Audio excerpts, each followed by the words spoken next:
tenho dado uma estudada, tenho analisado um pouquinho o livro de Esther. Esse livro de Esther veio à minha mente depois que eu estava estudando o livro de Daniel. E um dos textos lá do livro de Daniel me levou a observar o rei Xerxes, que é Assuero, no livro de Esther. E então eu fui dar uma olhada lá no livro de Esther, e por esse movimento eu comecei a ler com mais atenção o livro de Esther, e eu comecei a pensar que de repente Deus podia edificar a gente através dessa história. Nós não vamos estudar a história toda de Esther, mas vamos, dentro dessa história de Esther, pegar uma área que talvez nem seja a principal área do livro, mas que me chamou muita atenção.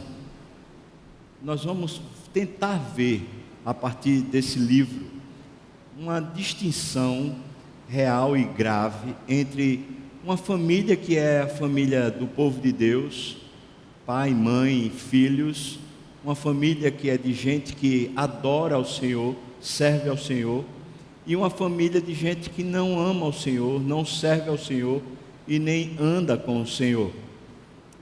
Eu fiquei pensando que havia um risco, à medida que a gente fosse fazendo essas distinções, de que de repente essas distinções ficassem muito mais no campo da ética e da moral do que propriamente no coração. E eu tenho orado e pedido a Deus assim: Senhor, me ajude para que não haja essa conclusão no meio do povo, especialmente na minha fala, para que a gente não comece a pensar que a grande distinção entre uma família cristã, vou chamar uma família da fé, e uma família não cristã, uma família de pessoas que nunca se converteram, a gente começa a achar que é puramente comportamental essa distinção. Não é. Não vamos tecer tantos comentários a respeito da educação de filhos, mas vamos tentar entrar um pouquinho na alma da família, no cerne, motivações que normalmente estão no interior da família, estão regendo o coração do pai e da mãe, e que se traduzem naturalmente na educação dos filhos, se traduzem no comportamento. Portanto, tanto a ética como a moral estão de alguma maneira ligadas diretamente a esse cerne, a esse coração da família, que são as motivações, o que levam a família cristã a ter determinados comportamentos. Tenho pensado que nos dias que a gente vive, nós, povo de Deus, estamos sendo levados cada dia mais a precisar se posicionar em determinadas áreas. E quando a gente se posiciona, quando a gente está sendo de alguma maneira contrário a esse mundo, ao caminho desse mundo, a gente vai sofrer retaliação. As pessoas podem chamar a gente, por exemplo, de inadequado, ou chamar a gente de retrógrado. Pode chamar a gente também, talvez, de preconceituoso, ou de uma pessoa radical demais. Eu não sei, a gente certamente não vai receber bons adjetivos, tendo um coração cuja motivação principal seja Deus.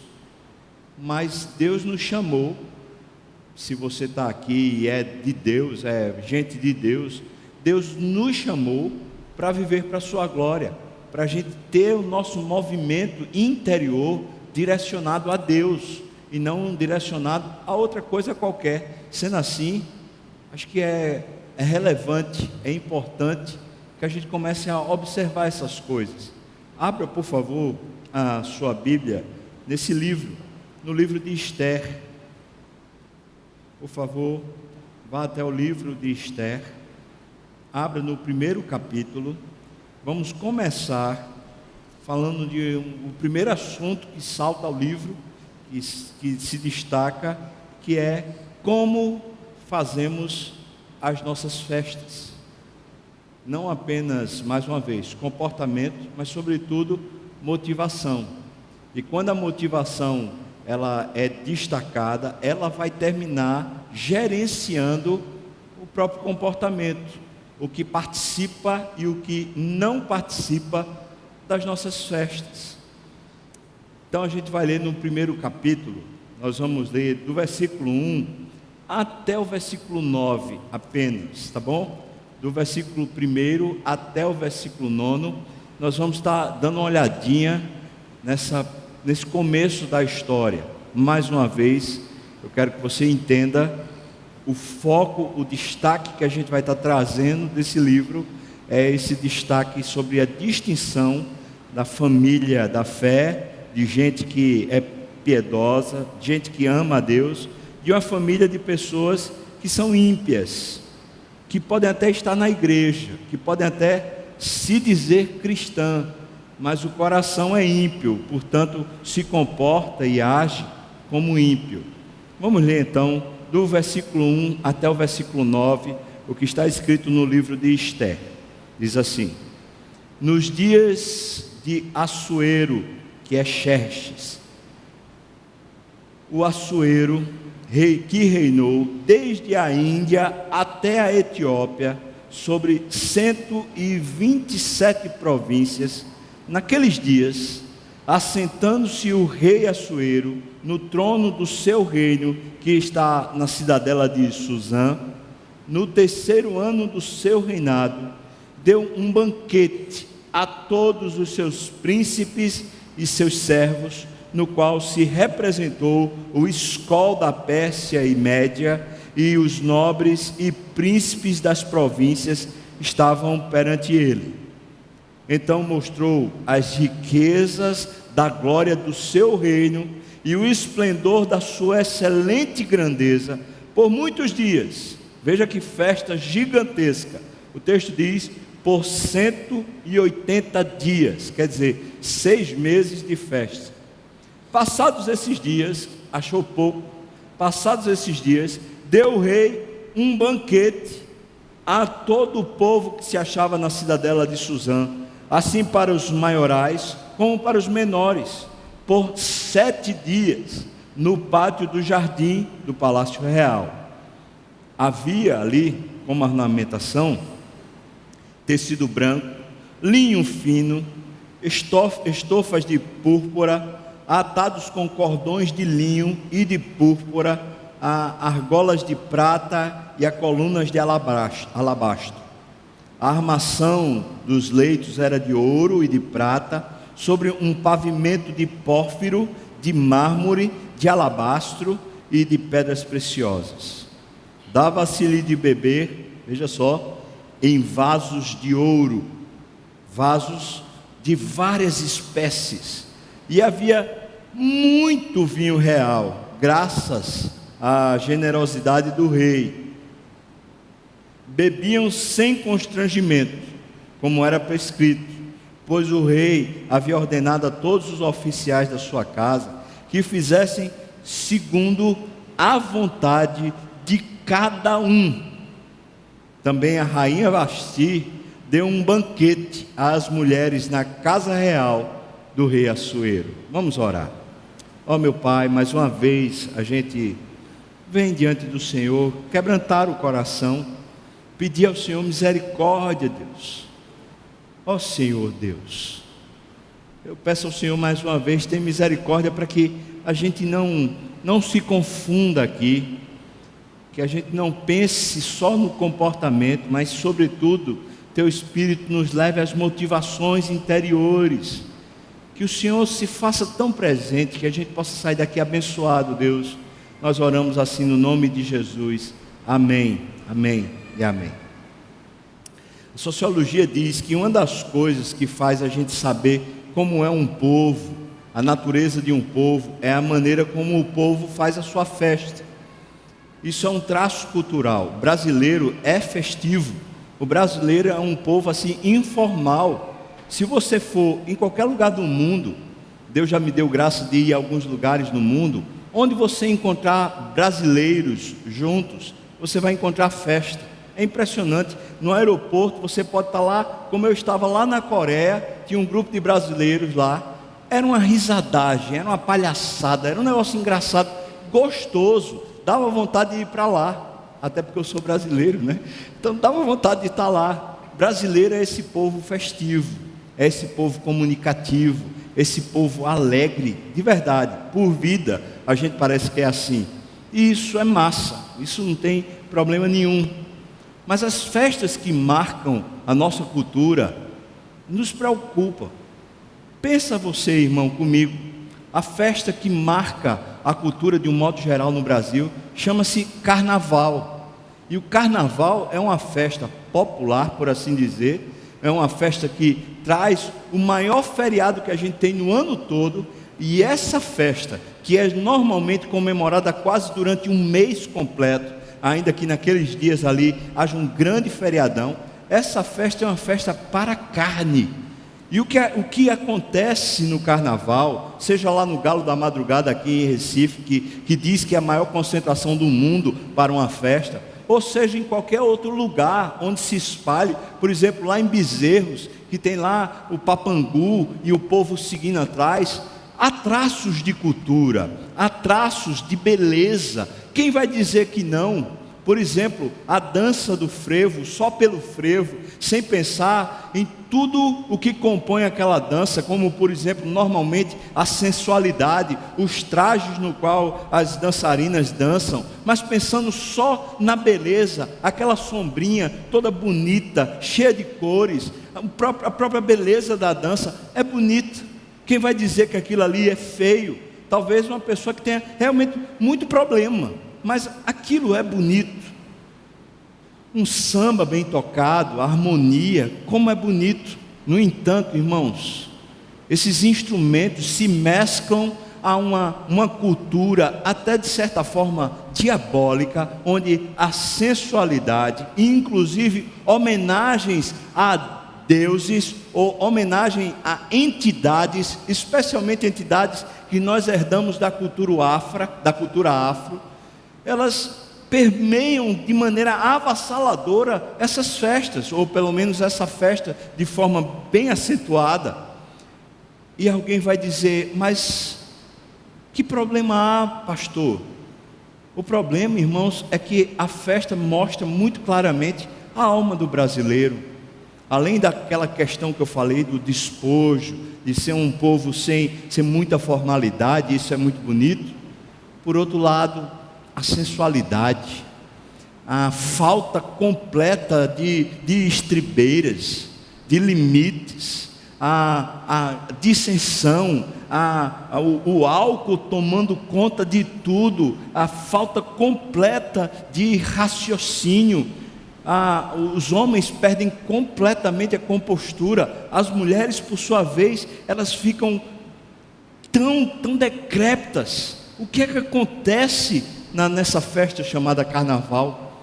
Acontece que a cultura do Brasil é revelada como uma cultura de pessoas sensuais, de pessoas que adoram deuses pagãos, de pessoas que servem de certa forma a esse processo. Vamos destacar uma outra festa no Brasil que também tem o seu feriado, e especialmente aqui no Nordeste, a gente está chegando nela, o São João. Eu gosto muito do São João, e gosto porque eu nasci no dia 23 de junho, 24 de junho é o São João, então eu gosto dessa festa. Eu gosto do milho, eu gosto da pamonha, eu gosto do fubá. Palhaçada, né, pastor? Eu gosto desse negócio, claro que eu gosto do forró, eu gosto do baião, eu gosto do chachado. Essas músicas têm uma representação simbólica maravilhosa. Além de que, nessa época, normalmente o clima aqui, pelo menos, fica mais ameno.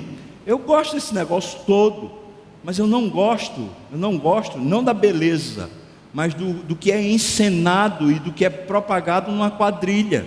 Eu não gosto da adoração que é feita ao Santo João. Eu não gosto da adoração que é feita ao Santo Pedro. Eu não gosto da concepção que vem da Igreja Católica e que forma a cultura do brasileiro, de que de repente a gente pode ir para uma missa, a gente pode ir para uma área onde a gente faz uma oferenda a Deus, onde a gente faz um culto a Deus, a palavra missa significa sacrifício, então a gente vai e faz um sacrifício a Deus, e quando a gente sai da igreja, tem um pátio imenso na frente da igreja, cheio cheio de quermesse, e ali fora existe o que é chamado a festa popular, mas o pior é que é aquilo chamado de profano, ou seja, a festa santa acontece dentro da igreja, enquanto que a festa profana acontece lá fora da igreja. Eu não gosto dessa concepção que começa a tomar conta do brasileiro. A nossa alma festeira começa a imaginar assim: rapaz, eu entro na igreja para adorar, mas eu saio da igreja para profanar, eu saio da igreja para viver a minha vida de qualquer jeito.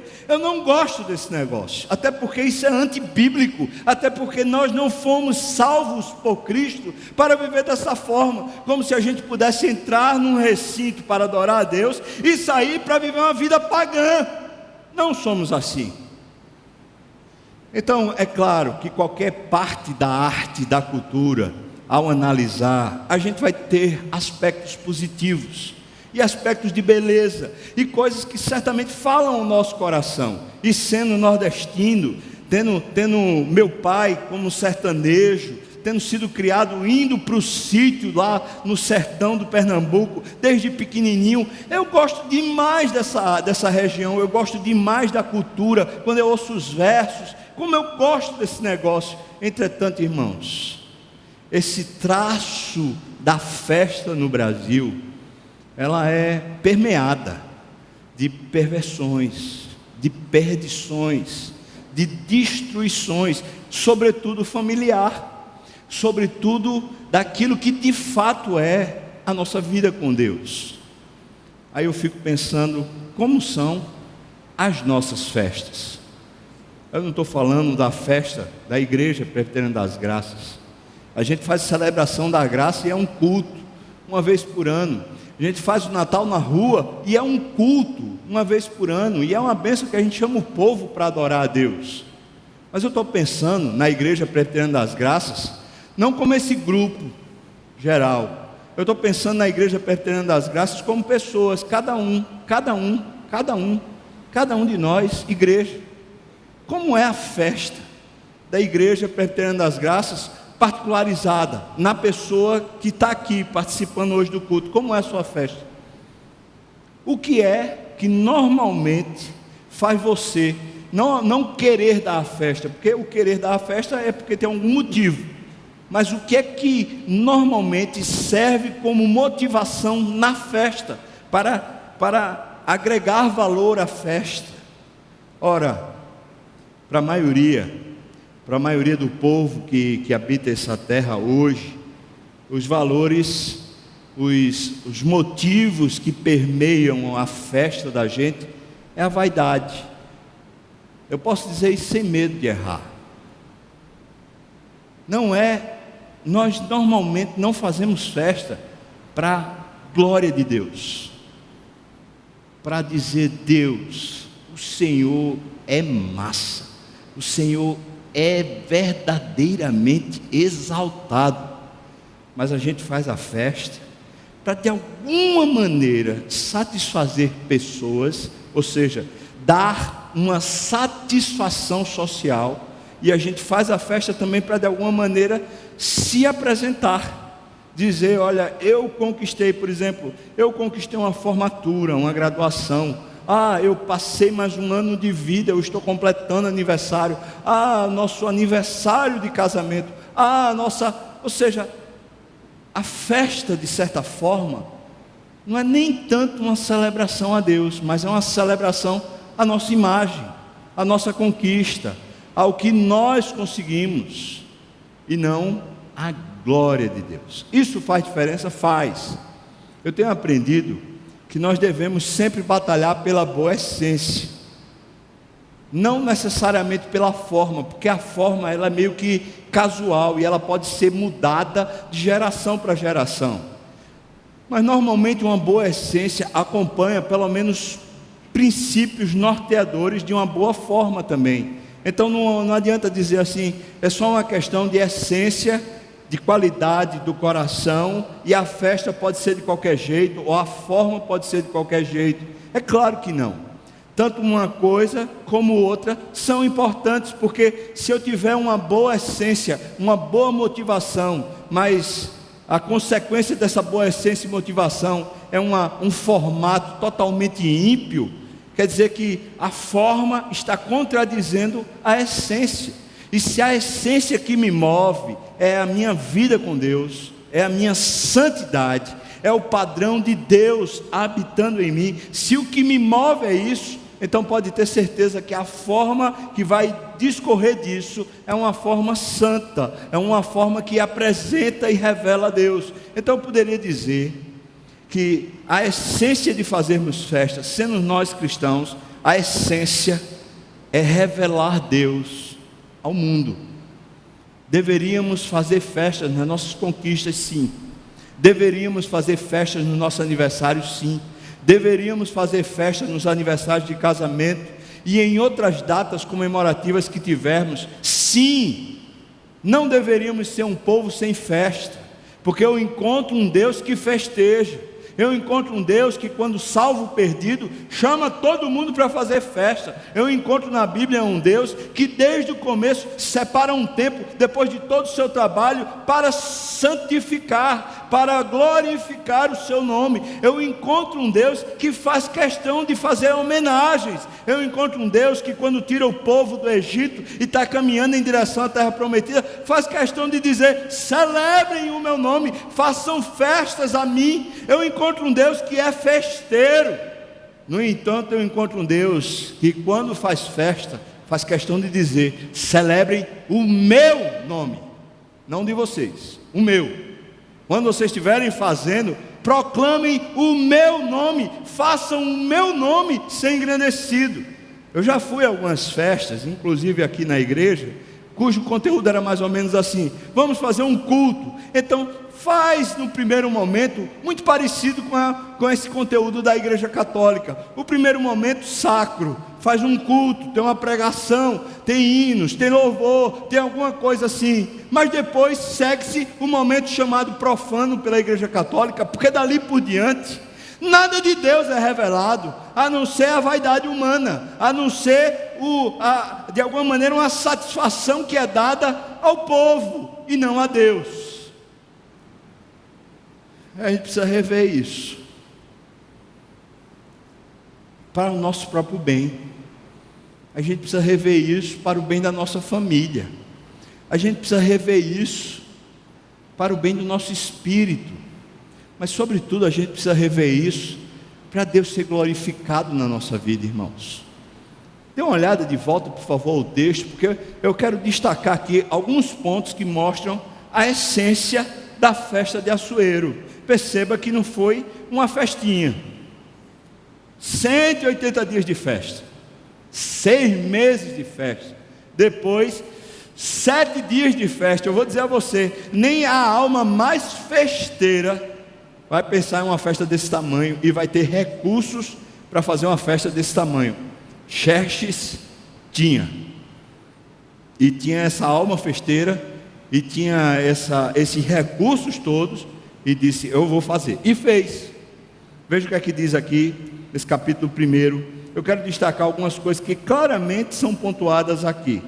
Versículo 4 diz que ele, ao fazer o banquete, mostrou, veja só, mostrou as riquezas da glória do seu reino e o esplendor da sua excelente grandeza por muitos dias, por 180 dias. Posso dizer então que aquele manjar gigantesco de tanta benesse, depois a gente lê que naqueles 7 dias subsequentes a festa foi regada a prata, a ouro, sobejava excelência.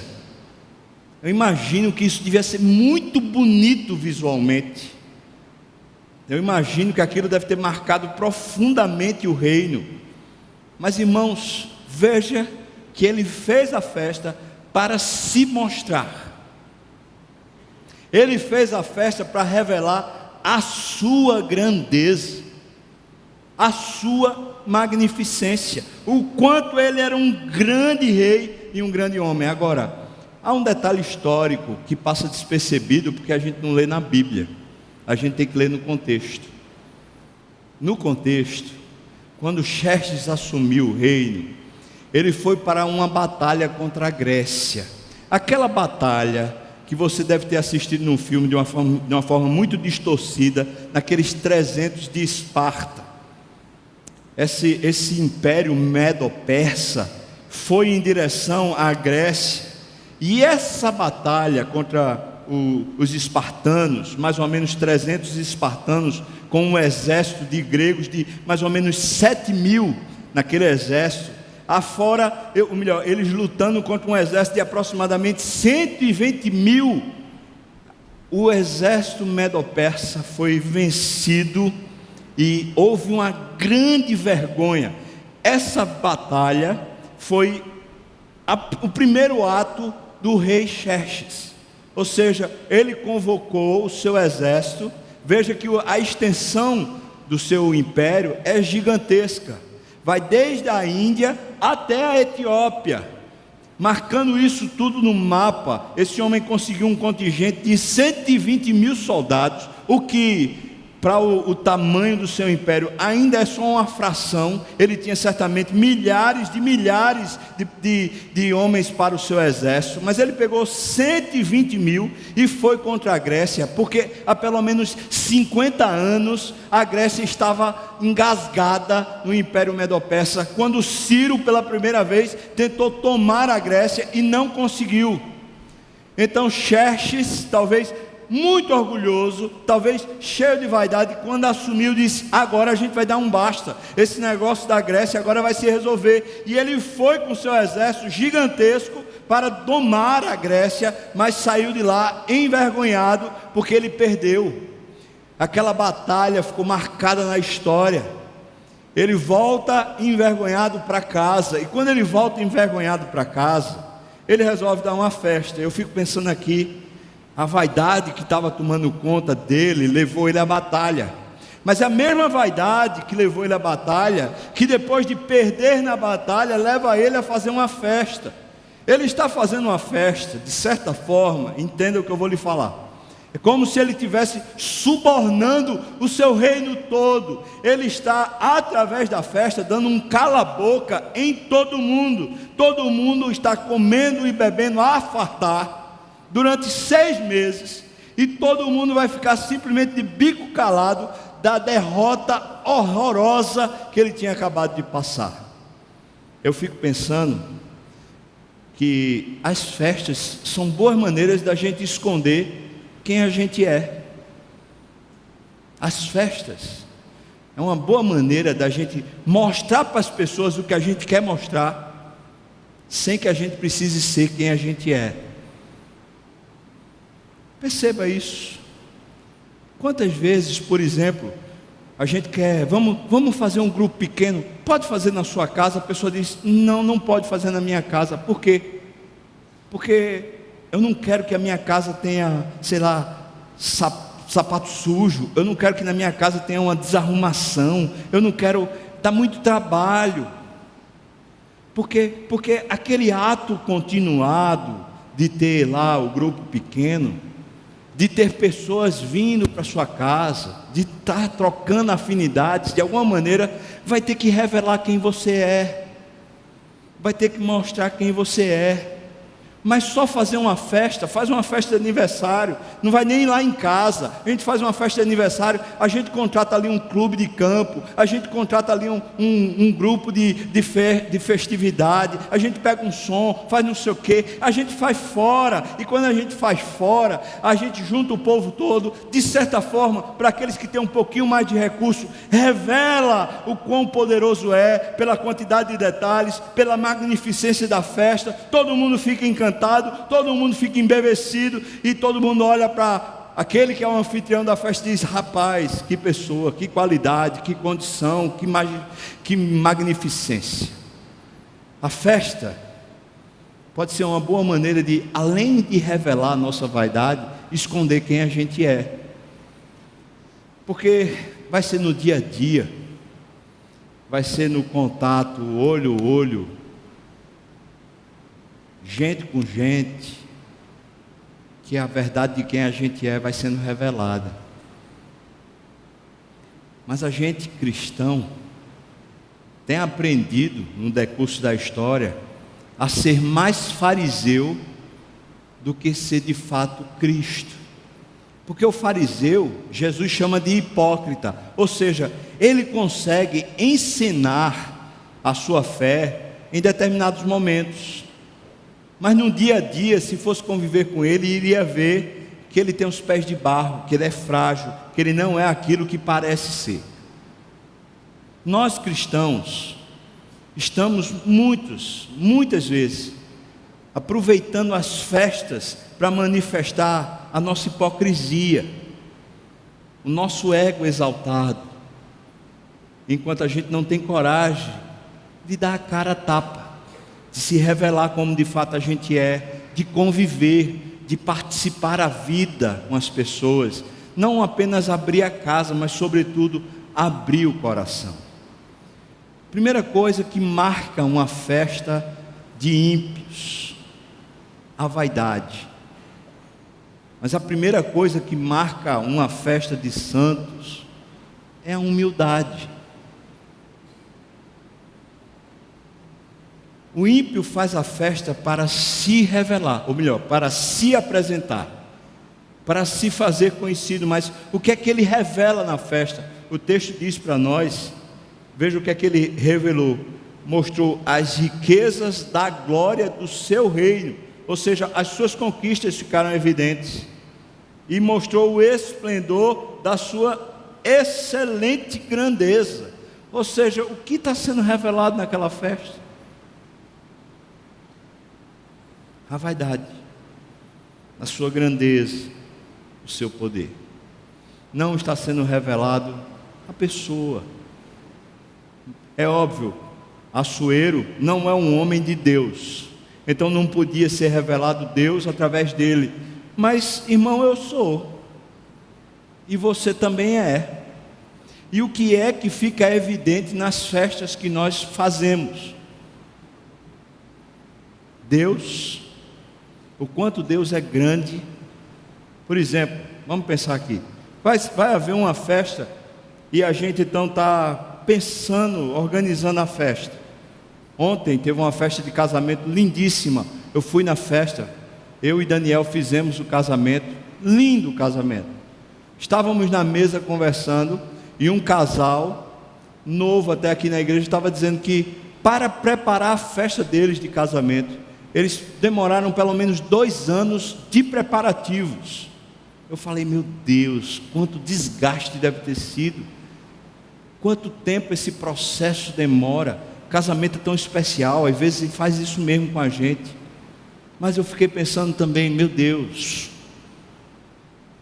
quanto para uma festa a gente consegue se envolver emocionalmente, mas o quanto para Deus a gente não consegue se envolver emocionalmente. 2 anos preparando uma festa, e eu nem fui para aquele casamento, então eu nem sei. Na verdade, quando eles se casaram, provavelmente nem crentes ainda eram. Então não estou nem falando mal, nem criticando aquele casamento, mas eu estou mostrando para você.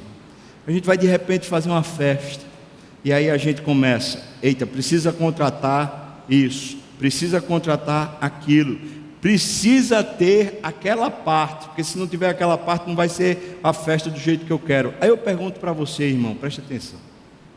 Quando você está pensando na festa, e das coisas que precisa e não precisa, das coisas que devem ou não devem estar, eu quero perguntar para você, e seja bem sincero, você está pensando no que o povo vai ver? Você está pensando no aplauso ou os elogios que as pessoas vão poder dar? Você está pensando nas possíveis críticas que aquelas pessoas mais ácidas e azedas elas vão fazer com você ou fazer a você? Ou você está pensando assim, rapaz, o que não pode faltar nessa festa é Deus, Ele ser revelado, Ele ser engrandecido. Eu vou dizer a você que se Deus for o centro, o miolo de uma festa, muitos dos nossos parentes, muitas das pessoas que nós consideramos essenciais para estar na festa, elas vão sair de lá chateadas. Elas talvez nem vão, ela vai dizer, aquela festa, pô, nada. Mas esse é o ponto. O ponto é: que motivação nos atrai, nos envolve para fazermos uma festa? O povo de Deus, povo festivo, é chamado por Deus para fazer festa. Se você abrir sua Bíblia, lá no livro de Levíticos, capítulo 23, por exemplo, você vai encontrar Deus dizendo que pelo menos 3 vezes por ano Ele queria que o povo parasse tudo e fizesse uma festa de pelo menos 48 horas seguidas. Ele queria muita festa, pelo menos 3 vezes por ano, e aquela festa que se referia à saída do povo do Egito, habitando em tendas. Ele disse: eu quero 7 dias de festa, vocês não vão habitar em casas, vão habitar em tendas, o que ficou conhecido como a festa dos tabernáculos. Até hoje em Israel, quando você vai lá na festa dos tabernáculos, a família lá israelita, nessa época de festa, durante essa semana, não fica dentro de casa, mas numa barraca, fora de casa, no quintal de casa, eles dormem lá. Celebra o nome do Senhor. Pessoas que vão casar, celebra o nome do Senhor. Pessoas que vão fazer uma festa de aniversário, celebra o nome do Senhor. Pessoas que vão fazer uma festa, sei lá, de uma conquista, conquistou um prêmio, conquistou a universidade, conquistou um título, conquistou alguma coisa, celebra o nome do Senhor. Gente de Deus, família de Deus, é envolvida de tal maneira com Deus, que a essência quer celebrar a Deus e não celebrar a si mesmo, ou muito menos dar satisfação às pessoas, dizendo: olha só como eu consegui, olha só o quão grande eu sou, olha só como eu sou competente, potente, qualificado, olha só. Isso é essencial. Segunda coisa, você dê uma olhada por favor no texto ainda, diz o versículo 6, que havia tecido branco, linho fino, estofas de púrpura, atados com cordões de linho e de púrpura, a argola de prata e colunas de alabastro. A armação dos leitos era de ouro e de prata, sobre um pavimento de pórfiro, de mármore, de alabastro e de pedras preciosas. Versículo 6 diz que a ornamentação tinha uma pompa gigantesca. Achei interessante porque a festa, que é a festa da entrada de Jesus, com os mantos e palmas, está descrito como sendo exatamente isso que Deus quer, uma simplicidade tremenda. É interessante como hoje existe uma indústria completa na nossa nação para se fazer festa. Os gastos são exorbitantes, os eventos são cada vez mais exorbitantes. Irmãos, o que é que isso revela para nós? O que é que isso revela? Que a simplicidade, que é uma marca distinta de Cristo, ela se esvaiu, ela se perdeu. Não estou falando da gente ser pirangueiro, eu não estou falando da gente não poder gastar e fazer uma boa festa, mas eu estou falando que é sintomático quando a riqueza, ou quando a ornamentação da coisa revela muito mais suntuosidade do que a pessoa de Deus, existe algum problema, existe algum desvio no coração da festa. Se nós fazemos festa para Deus, a marca que só certamente vai se sobressair de todas as outras é a simplicidade. Não é só a simplicidade na ornamentação, mas sobretudo será a simplicidade no comportamento, na maneira como a gente vai lidar. Eu conheço casos e histórias de, por causa de festa, marido e esposa brigarem homericamente por causa dos gastos. Eu conheço casos de filhos e filhas que por causa de festa brigam com seus pais, ficam totalmente satisfeitos. Não é isso que eu queria, você não tem consideração por mim, tinha que ser assim, tinha que ser desse jeito. E a festa, que era festa, deixou de ser festa porque a família está em crise. O objeto que deveria trazer a família para junto destruiu a família. Por quê? Porque a aparência está contando mais do que a essência. Então, se você pode dar. Outro dia eu vi aí uma festa de aniversário de um menino de 10 anos. Veja só, uma festa de aniversário de um menino de 10 anos. Os custos da festa foram 120 mil reais. Eu falei, meu Deus do céu, meu Deus do céu. Mas talvez você diga, vale a pena, afinal de contas é meu filho. Fico pensando que valores vão ser ensinados para esse menino, que numa festa de 10 anos é gasto com ele 120 mil reais. Que valores estão enchendo o coração desses pais? Talvez por falta de presença, por falta de amor constante, eles estão querendo ludibriar, assim como o rei Xerxes fez, ludibriar os seus próprios fracassos e através de uma festa pomposa. Irmão, preste atenção. Esse negócio da ornamentação não é uma coisinha de só menos. É claro que a beleza da festa está na ornamentação, mas a pompa da festa é a presença de Deus. A grande beleza de uma festa é a presença de Deus. É por isso que Deus diz: celebrem o meu nome. Se a pompa toma conta e a dimensão da festa, certamente a gente está mais para o ímpio do que para alguém que serve ao Senhor. Terceira coisa que marca aqui claramente, versículo 7. Versículo 7 e versículo 8 diz assim, veja só: dava-se-lhes de beber em vasos de ouro, vasos de várias espécies, e havia muito vinho real, graças à generosidade do rei. Veja só o versículo 8: bebiam sem constrangimento, como estava prescrito, pois o rei havia ordenado a todos os oficiais da sua casa que fizessem segundo a vontade de cada um.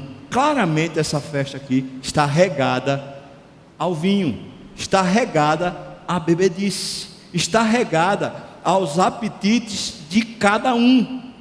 Ou seja, eu posso dizer que essa festa aqui, essa aqui, é a festa das vaidades. Cada um está sendo contemplado no seu próprio bel prazer, e não há limites. Ou seja, você pode cair de boca, você pode realmente se esfafar dessa festa. Talvez seja o sonho de um festeiro participar de uma festa dessa, mas certamente isso é uma vergonha para quem anda com Deus. Perceba quanto vinho, além de, obviamente, as taças serem de ouro, isso salta aos olhos, mas o texto diz que era para servir assim o quanto a pessoa quisesse. Na época de Jesus, lá em Roma, havia fora do salão uma área, na verdade era como se fosse um coxo, que as pessoas iam lá, estavam na festa. Quando elas já estavam que não aguentavam mais de tanto beber e de tanto comer, elas iam até esse coxo. O lugar era chamado vomitódromo. Era um lugar onde você punha para fora tudo para voltar para a festa. E quando se fala de glutonaria na Bíblia, a expressão é muito parecida com isso. Ou seja, não há limite. A pessoa faz, depois põe para fora para depois continuar fazendo. Talvez as festas que pareçam para nós assim as festas ideais para muitos cristãos são justamente essas, que cada pessoa que foi vai se sentir lá de alguma maneira assim muito bem, porque tudo que ele queria estava lá. Outro dia a gente estava aqui acompanhando um casal que ia para o casamento, e quando a gente foi falar de festa, o casal disse assim: pastor, vai ter sim bebida alcoólica. Eu falei: irmão, eu acho que está errado, não é bom não que você faça isso. Fala assim: mas o pai dela não é crente, disse que se não tivesse não ia para a festa, não ia não sei o quê. Aí você diz assim: pronto, que saia justa, vai fazer o que agora? O que é que você faria, irmão? O que é que você faria? A família não é crente, se não tiver bebida alcoólica eles não vão. O que é que você faria? Na verdade eu vou perguntar o que é que faria não, o que é que você faz? O que é que você faz? Se a festa é para essas pessoas e não para Deus, certamente a gente vai querer agradá-las, e vai querer que elas se sintam na nossa festa como se elas fossem o centro da festa. mas ela não é nenhuma dessas pessoas, é o centro da festa. O centro da festa é o Senhor, se a gente está celebrando o Senhor. Então, se a gente está celebrando o Senhor, e o centro da festa é o Senhor, então eu pergunto, nós vamos realmente seguir essa linha de conduta que está aí fora no mundo? Das pessoas encherem a cara. Irmãos, as festas estão ridículas. As pessoas enchem as caras, perdem a estribeira. As festas são um lugar das pessoas, até casadas, elas adulterarem, das pessoas se encostarem umas nas outras, das pessoas, tem gente que usa até uma expressão vulgar, diz, olha, tirei a teia da minha boca, né? Tirei a teia de aranha da minha boca, porque eu agarrei uma pessoa lá, eu me beijei com uma pessoa lá, eu fiquei com fulano, como assim? Eu estou falando de festa no meio cristão, como assim? Essa festa foi para quem? Agradou a quem? Talvez a pessoa que estava lá dizendo, rapaz, eu estou com teia de aranha na boca, que eu nunca mais beijei ninguém, nunca mais eu me agarrei com ninguém. Essa pessoa saiu de lá satisfeita, pode ter certeza. Se agarrou, se beijou, se sentiu satisfeita. Mas e a pessoa de Jesus? O que você acha? O que ele percebeu nessa festa que foi patrocinada por você? Sabe, uma família que caminha com o Senhor vai ter muitas festas, mas as suas festas têm um centro. O centro é o Senhor, quer agradar ao Senhor, vai buscar o Senhor. Enquanto que essas famílias que não servem ao Senhor, o motivo das festas é a própria vaidade e o orgulho, e mesmo o querer parecer aos outros alguma coisa, vai terminar permeando todo o comportamento da festa. Eu quero chamar você para repensar.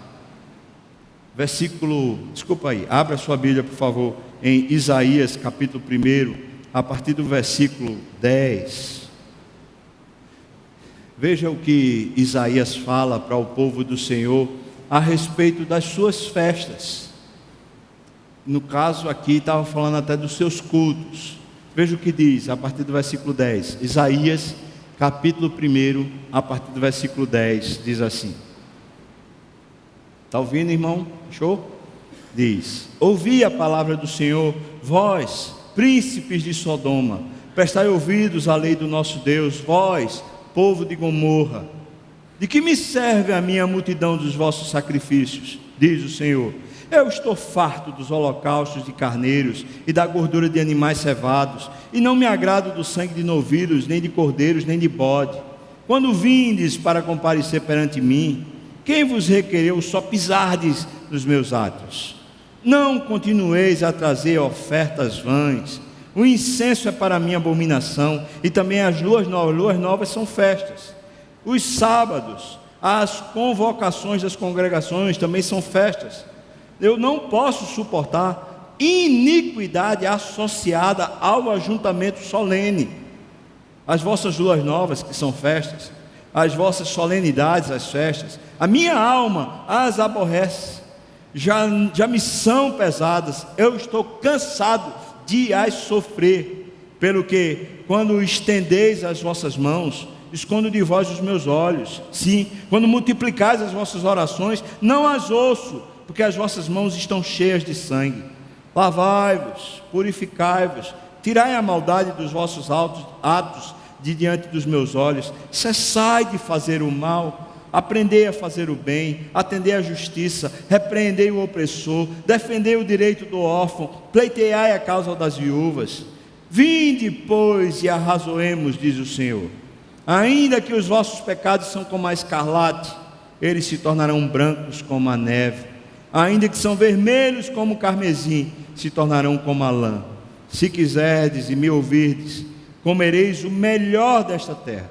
Mas se recusardes e fordes rebeldes, sereis devorados à espada por causa da boca do Senhor, diz. Versículo 21. Porque se fez prostituta a cidade fiel, ela que estava cheia de justiça, nela habitava a retidão, mas agora homicidas. A tua prata das festas se tornou em escórias, e o teu licor das festas se misturou com a água.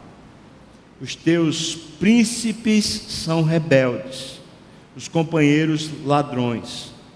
Cada um deles ama o suborno e corre atrás de recompensas. Não defendem o direito do órfão e não chega perante eles a causa das viúvas. Em Israel, o povo já tinha perdido até a noção tão forte que até o culto tinha se tornado uma festa profana. Mas quando a gente não sabe fazer festa lá fora, a gente também não sabe fazer festa aqui dentro. Quando a gente não sabe para quem a gente vive só para a gente mesmo. Família de Deus vive para Deus e faz o que tiver de fazer para a honra do Senhor e para revelar o Senhor. Você quer, irmão? Pense e repense, porque de repente a gente vai ter que rever mesmo os nossos próprios comportamentos e procedimentos enquanto fazemos festas. Vamos orar, feche os seus olhos, nós vamos descer para um momento de ceia também, e enquanto a gente estiver orando agora, eu queria pedir a você que faça uma oração silenciosa, ou melhor, sua oração silenciosa, falando com o Senhor a respeito da sua própria vida, pedindo a Deus a graça e a misericórdia para esse momento que a gente vai participar da ceia do Senhor.